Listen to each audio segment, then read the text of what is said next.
Ndiye kwanga nikupempha kwa inu kuti munikhululukire.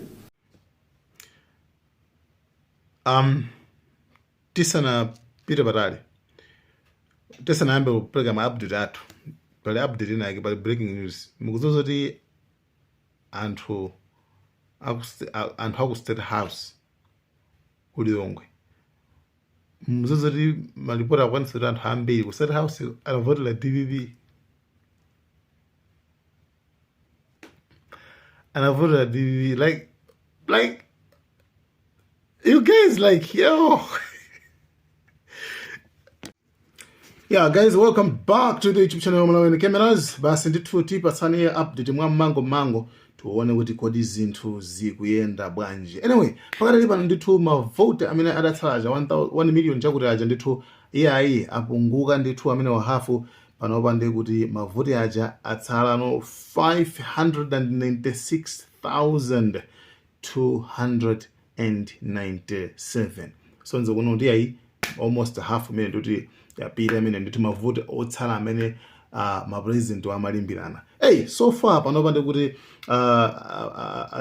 Chakwera ali ndi mavoti okwana 1,661,000 komanso 825 pamene Peter Mutharika wafika kale ku 2,178,000 kenako 74 mavoti amene ndithu Peter Mutharika ndithu afika kumene koko kumene ndithu kwangotsawa chapacha amayenera akhale 2,322,000 chakuti mapitoko.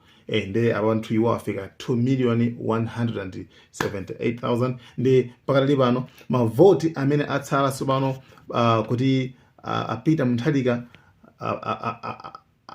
akhale nawo kuti asapikisane nawo, so like zisankho like 50+1 aidutse pasapezeke so run kupanga soka chikena ndi kuti mavoti yake amene angotsala ndi 144,660 pamene voto ndi kuti pa mavoti 596,000 aja amene 297 aja. Kenako Achakwera yayi akufunikira mavoti okwana 660,909 votes kuti iwowa akwanitse ndithu kukhala president kapati kuti awine. Therefore izo makamaka ndi zimene ndithu zilipo makamaka pakati pano mavote amene awalengedwa ndi amene 4,049,167. Therefore nkhani ndi imene ndithu komabe nkhani zina zimene ndithu tikuyenera tizidziwe pano ndizonena kuti anyamata ndithu azikwanje anyamata azikwanje ovalavala ndithu mamaski ndithu anapita ku NIF ku bungwe la NIF kupita mene ndithu kufuna anamenyamenya anthu ena.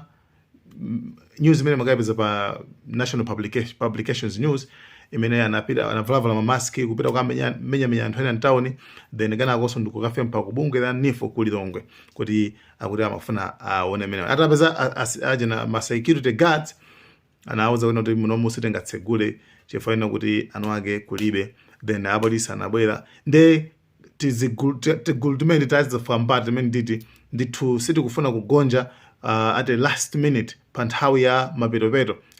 Komano anyamata amenewa iyorere no kuti ndi ndani ndomwe aja amene samamangidwa ajayi ndomwe aja amene amakhapa anthu aja mulilongo aja komano osamangidwa anyamata ake amene aja.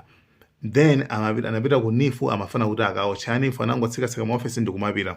Why amafuna apange zimene zizi? Yeah, could be the reason kuti mwana anamize kuti DPP komabe sanavale za DPP. I think mission image yanayitulukira komano mwina amafuna kumeneko akabe ku ndalama za ku NIF akaba ndalama zija kanako athawe ayambe kutuluka mu dziko muno la Malawi. Then yeah, izo ndi zimene ndithu zili pakalikiliki pano anthu akuyang'ana ndithu maso kuti meki kumeneko kuli bwanji. Ndithu Annabel Ntoni Manja pakali pano ndithu kuyambira mpaka pano adakagwira ntchito yotamandika mwa professional tione kuti polengeza zizakhale zotani. Akuyeneranso kupitiriza kugwira ntchito mwa professional mano izo malizatsa amene ndi amene ndithu akupezeka. Koma china sotisaiwale anyamata ena ojia MCP alandira ndalama ndithu kuchokera ndithu ku chipande cha MCP kuti like azingokhala ngati azingosokoneza mabwesa manambala ena chancha zinthu zoti wane sizili pa ground kaya kuzipeza kuti kaya uyu timati Anthony Bendulo amene poyambira amene amalima ndiko lini zamba amene ujayo akubwesa maripoti ake ona kuti angofuna kuti awasokoneza Malawi akamba za 6 million akamba kuti chakwera 3 million votes APM kumpasa 1 million votes like sizoti kakuzitenga kuti kaye like akuzitenga kuti chifukwa ma main media streams awawawa ma media neni wachina Times achina Zodiac zimene akutipatsazi iwo watithu amakajambula pamalopo amapita pamalopo ndesiti kuzuzira atulankhani a Bendulo ndi IMCB ndi ndani amene amapita kukajambula kumaloko nde here ndiye mukaona video ya iyeyo sokuti mubayalike yazo so izo nizopanda mombone it's baseless zopanda pake kuti zizochokera kuti guys thank you so much enjoy Malawian Cameras tikupatseni komano pakali pano tikupatsani wasadandaula we'll keep you updated, keep you posted.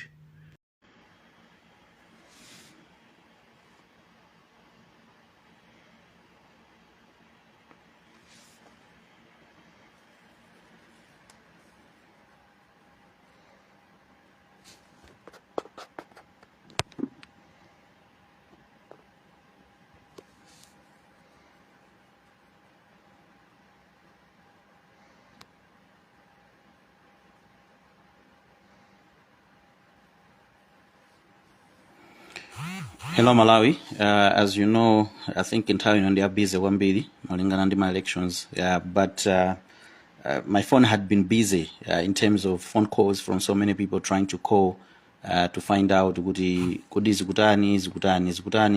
So I think the biggest issue that people are having is mantha malingana ndi ma screenshot amene akumaona kunena kuti akumatulutsidwa akuti yayi mavota ali pa 3 chakuti miliyoni then zili mwakuti and things like that.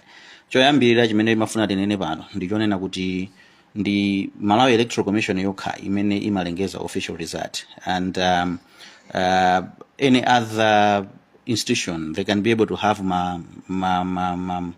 ma dashboard awo amene akhozokhala ndi matale center systems awo, but they are not fine because they are prone for anything, and ma propaganda amene aoneka masana people can put figures many akutani akufunira.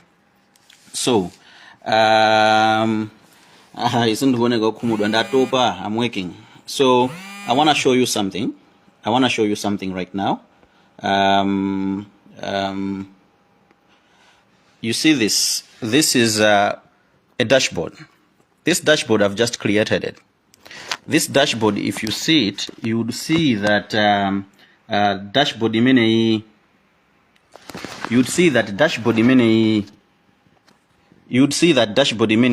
ikuonetsa kuti Dr. Lazarus Chakwera nda amene akuwina ndi mavoti awo apita mu nthalika awo alipotero ikuonetsa ngati ndi MCP election management dashboard. However, if I go ndikupita ukuku ndikukatenga this code that I created here kufuna kusintha just for the sake of propaganda, cause ambiri akutifusa kunena kuti zimene zizi zimatheka bwanji. So one can also be able to manipulate and change that figure. Okay, so if I go ndukapanga refresh the page, just a minute, I can change ndikuonetsaso zinthu zina kuti ngati malizati mwinaso a dashboard ya chipani china and kuti malizatsiwo akuoneka kuti zikuoneka motani. Okay, let's see the vote ya Chakwera here. Okay,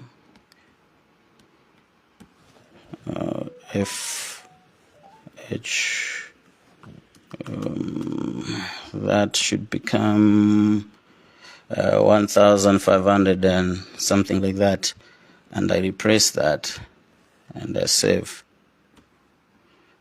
Okay, so if I do that, you see that the vote ya Chakwera so ipezeka zoti yasintha akuonetsa dashboard nde amalawi mukaona zinthu ngati zimene zizi mukumakhulupirira kuti amene wawa ndi mavoti nde kuti zinthu zobasi zasintha nde kuti Chakwera pamene popo zamuvuta. No, it's not like that.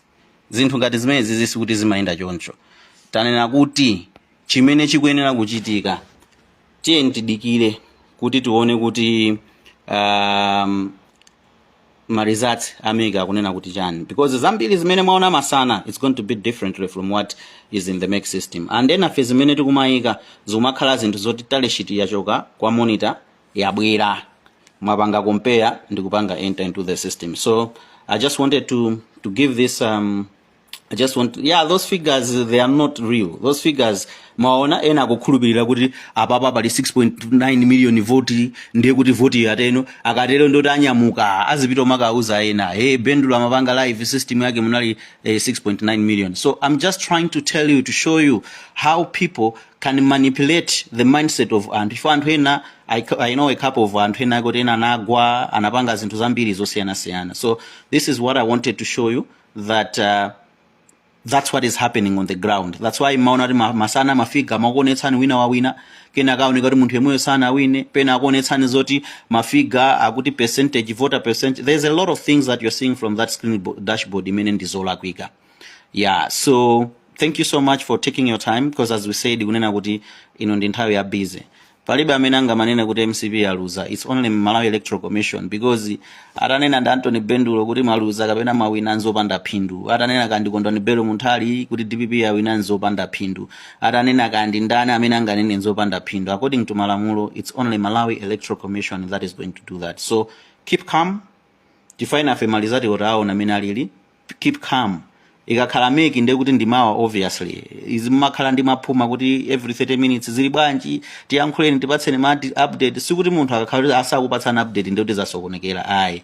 Ino ndi nthawi ya zisankho tili busy kugwira ntchito, making sure kunena kuti at the end of the day data ikhale kuti ndiyolongosoka, but we also compare bwinobwino mene tingakhalire tikulandira kuchoka kwa monitors osiyanasiyana and aliyesa kugwira ntchito mosiyanasiyana. So we can't be sitting and updating every 30 minutes, because this is about elections. This is not about atikumaika ma post up Facebook ndi ma status ake. I know it doesn't work that way. So chiu Malawi konzekani ndithu tanena kale kunena kuti amene apereke ma official results ndi Malawi Electoral Commission. Komano ifeyo ma results amene takhati kupereka achoka kwa ma monitor compared with ma tally sheets, and we are okay. Very very okay. Ndipo boma ndilomwere, ndipo boma siti kusintha, siti kupita kuna kulikonse. Ziko mukwambie Jesse Kambwila mwanama zimene kuyankhula ndi zamalaulo ananena kale Prophet Apostle David Mbewe wa Shalom International Ministry kuti munthu akalota tambala wakuda ndi malaulo adadi atenga kale boma. Zimene ungobwebweta iwe Jesse Kabwila usiye zimene kubwebwetazo, usiye adadi atenga kale boma. Inu boma lanu lakuba amakugwirani lisima ballot paper zochonga kale akupa inu mpava inu kumwamba pakuonani ndinu akuba muli ndi makani kaka wakufinyani Boni Kalindo Lighton Mangochi pakana atenga boma Peter.